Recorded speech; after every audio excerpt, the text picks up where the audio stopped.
Oi, eu sou o Frifers e, como sempre, eu tô pensando no passado. Mas uma coisa que atualmente ando fazendo é ver a minha evolução como pessoa e evolução de pensamentos e visões. Algo que eu tinha muita dificuldade de enxergar em mim era a maturidade. No caso de hoje, maturidade no amor. Quinta-feira, dia 12 de junho, é dia dos namorados. Então, querendo ou não, acabei pensando sobre isso, sobre o meu relacionamento atual e o outro relacionamento que eu tive. E é discrepante como não éramos boas pessoas em uma relação que não estava sendo boa para ninguém. E na relação atual, coisas simples continuam simples. Elas não se tornam monstros de paranoia, ciúmes, controle. Era uma relação sem confiança. Existem certas frases que são manjadas, mas que falam a verdade, de que a confiança é a base de uma relação. Se você não confia, essa relação está fadada ao fracasso. E tem vezes que esse fracasso não tem nada a ver com o fim da relação, mas sim levar para frente algo que deveria ter sido apenas uma experiência curta.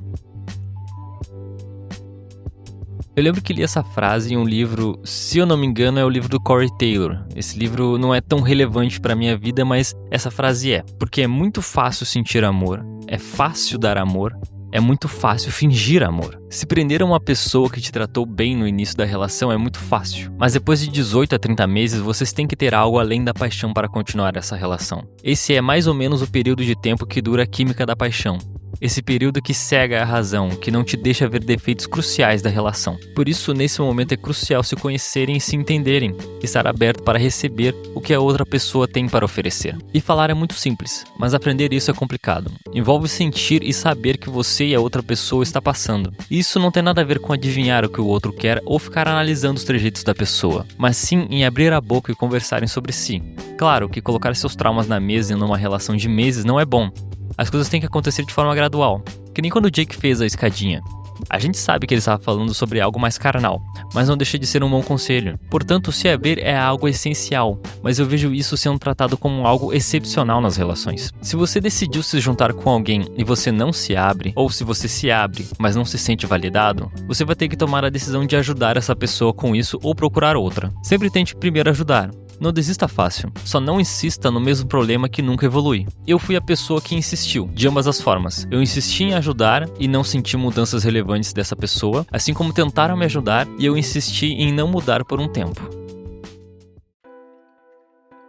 Eu não via futuro naquela primeira relação. Durante a fase da paixão, era um namoro tranquilo, a gente conversava e gastava tempo juntos. Sendo um namoro adolescente, nosso tempo juntos era a escola e alguns finais de semana juntos. Mas brigas começaram a acontecer e veja bem, em relações é comum haver brigas. Esse conflito de interesses, esse conflito de ideias, esses conflitos de ideais que devem ser gastos com entendimento de ambas as partes. E era isso que eu não via nessa pessoa. Eram desentendimentos constantes. Foram quase 2 anos tentando entender, tentando melhorar, tentando ser entendido, fazendo mudanças que agradassem. E de forma superficial eu via que isso acontecia do outro lado, até ter mais briga e ser jogado na minha cara inúmeras coisas que já estavam consertadas. E isso é a minha visão dessa relação, não é o lado certo e nem o errado. E eu estou dizendo isso porque eu desisti de tentar entender a outra pessoa da relação. E por isso, essa é uma visão totalmente enviesada, já que não fazia mais sentido tentar entender. Era subir degrau por degrau e ser derrubado de lá de cima e ainda ter um dedo apontado na sua cara. E eu disse que desisti de entender, mas a relação ainda não tinha terminado. Cada vez mais foi tendo mais brigas. Eram brigas em cima de brigas. E eu parei de tentar reconciliar. Mas eu também não ficava quieto. A gente passava um bom tempo brigando, mas no final eu desisti e me dava como vencido. Porque não fazia mais sentido. Eu comecei a aceitar perder todas as brigas. E ainda assim continuava tendo mais brigas. E quem de verdade estava perdendo era a própria relação, que estava sendo levada para frente sem nenhum aspecto de futuro. Acho que um dos momentos mais aterradores foi quando era para ser o meu dia perfeito. O dia de uma conquista pessoal e essa pessoa chegou em mim para me mandar mensagens e querer brigar. E eu me lembro como essa briga começou do nada e não levou a lugar algum nos dias seguintes. Eu não sei o que passava na cabeça dessa pessoa, mas parecia um medo irracional de que eu fazer minhas conquistas iria me afastar da relação. Então eu não via futuro, não via sentido. Tudo que eu via era minha mente rebater a frase que me foi jogada na cara a relação inteira. Mas eu estava tentando reconciliar, tentava mudar, tentava melhorar, mas tudo que eu via era: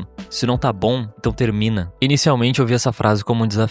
Não seriam brigas e discussões que me fariam desistir. Mas a verdade é que essa frase, ela foi me quebrando a cada dia a mais que eu ouvia ela. Chegando a um ponto em que não restava outra opção. Mesmo assim, eu fiquei me amargurando até ouvir uma última vez. Eu fiquei quase uma semana sem falar nada, mas dei um fim na relação. Depois que terminou, eu fiquei remoendo aquela sensação de arrependimento. Comecei a sentir como havia uma dependência emocional naquela relação que me fazia ignorar a razão do término e querer voltar. As brigas haviam se tornado uma razão de viver, talvez seja uma hipérbole. Mas depois de um curto período solteiro, eu conheci alguém. Me lembro muito bem de toda a confiança que eu estava para com essa pessoa naquela noite que nos conhecemos. Mas era uma confiança tão fajuta e facilmente quebrável. Não é à toa que no dia seguinte eu derramei traumas pessoais com alguém que eu acabei de conhecer. Como eu já disse antes, não façam isso. Eu dei sorte disso não ter sido usado contra mim. Mas eu também já falei que eu prefiro tentar a compreensão de um desconhecido do que falar com meus próprios familiares. Então vai de vocês. Mas o que eu quero dizer é que ela me ouviu, que ela não me julgou e que ela tentou me entender. Assim, eu recém tinha conhecido ela e eu já estava no céu sobre ela. E dessa vez, eu posso dizer que é recíproco todo esse sentimento. Lembro que foi um choque pra mim que na nossa primeira discussão eu agi de forma muito babaca. Uma relação acaba, mas os costumes não vão embora. Querendo que tudo acabasse e aceitando as dores, ou me cobrir de desculpas e explicações que no final não significavam nada. Não significavam mudanças de atitudes, nem mudanças de pensamentos e nem eram desculpas de verdade. Ao longo da infância até a adolescência, eu não aprendi a abrir a boca para falar o que eu sinto. E na minha primeira relação, eu não era ouvido. O meu eu de antigamente talvez sentiria muita raiva de não ser ouvido de novo. Mas o meu eu atual entende muito bem que ela não tinha que ser uma clínica de reabilitação de macho. No fim, acho que a gente se complementava, sabe? Desde a primeira vez que nos falamos, eu queria conhecer ela. Eu queria dar atenção a ela. Acho que isso também diz muito sobre o que eu queria. A minha mente não teria descansado até encontrar alguém igual a você. Mas por sorte eu te achei cedo. Muitas vezes eu penso que deveria ter te conhecido antes, mas a gente se encontrou no momento certo.